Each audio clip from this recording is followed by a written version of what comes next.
months of my administration to pull our economy. Oh, goodness. Sorry about that, guys.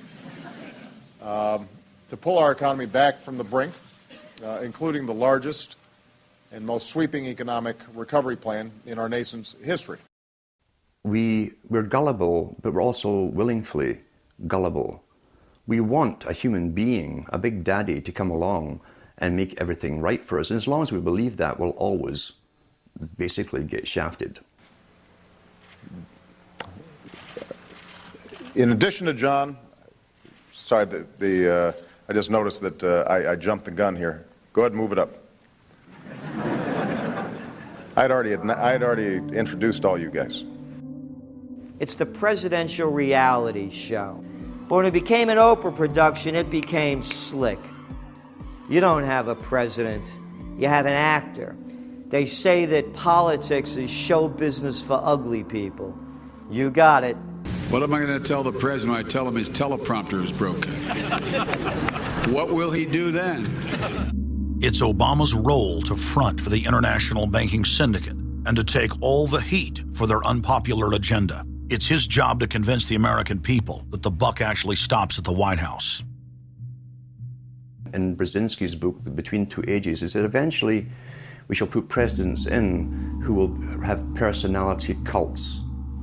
We shall create massive personality cults for these people through the same techniques as Hollywood has used. Obama is that man today. The globalists, who know that Obama is going to promote their plan, want to make him such a superhero that nobody will question what he's doing. They'll be so preoccupied with who he is, or where he is, or what he's saying, or what he's wearing, or something like that. The idea of making him into a celebrity is very valuable because that way people are less inclined to ask, what is he doing? So that's very useful to these people. Similar plans of social control have been continuously carried out by operatives of the Ford Foundation, who Obama has worked for over the last 30 years. Many of the strategies used to control populations were originally developed by Edward Bernays, who coined the phrase public relations.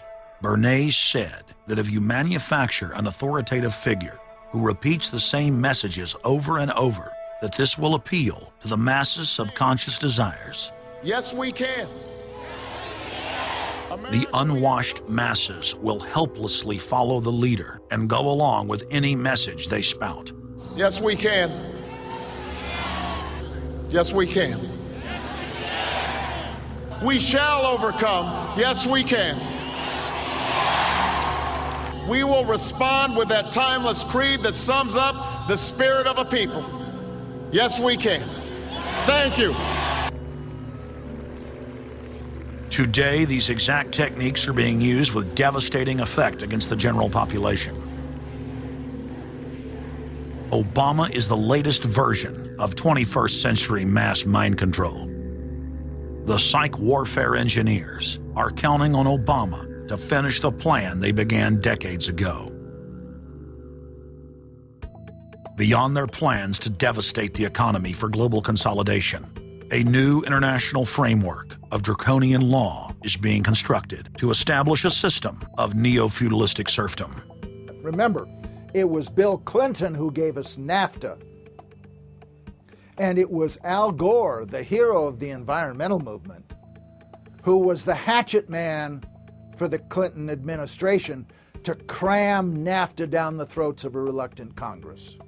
Now, this is a good deal for our country, Larry, and let me explain why. Al Gore, who carried the ball for NAFTA and GATT, is now one of the top standard bearers for the elite's agenda.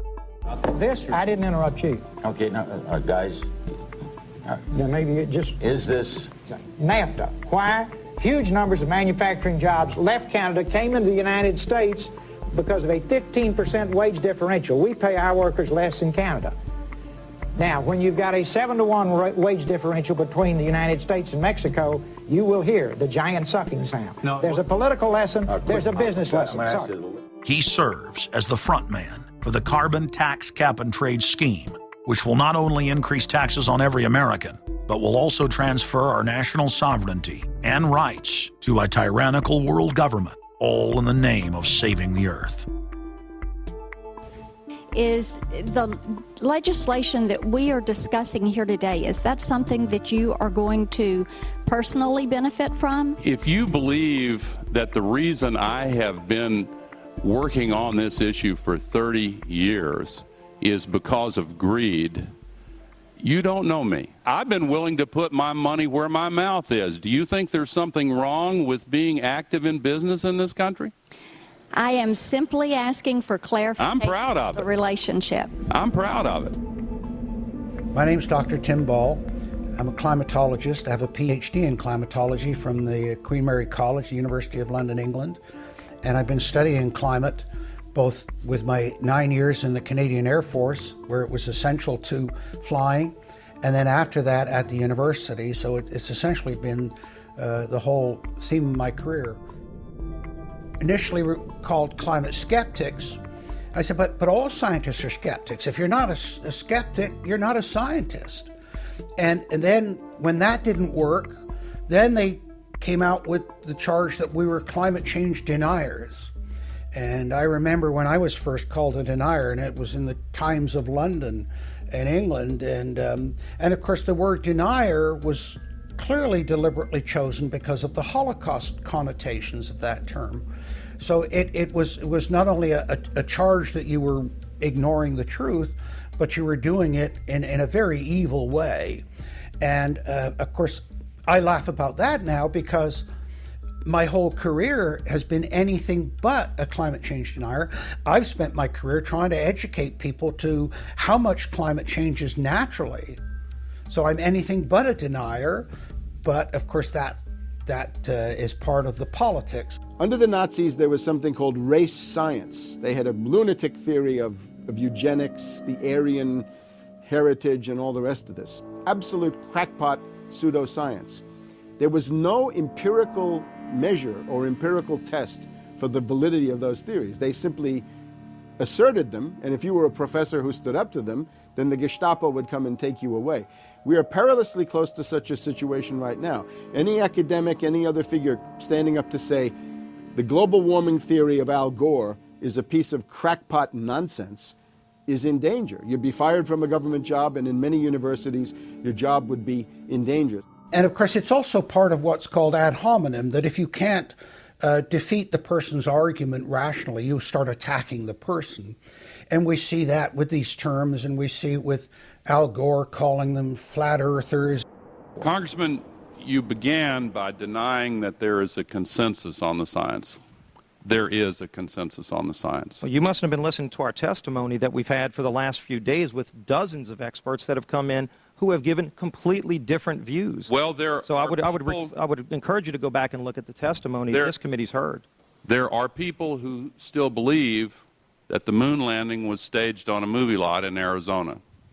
And neither of us are one of those, and I know you like giving those cute anecdotes. This is not a cutesy issue. We're talking about something that can export millions of jobs out of our economy, out of our country.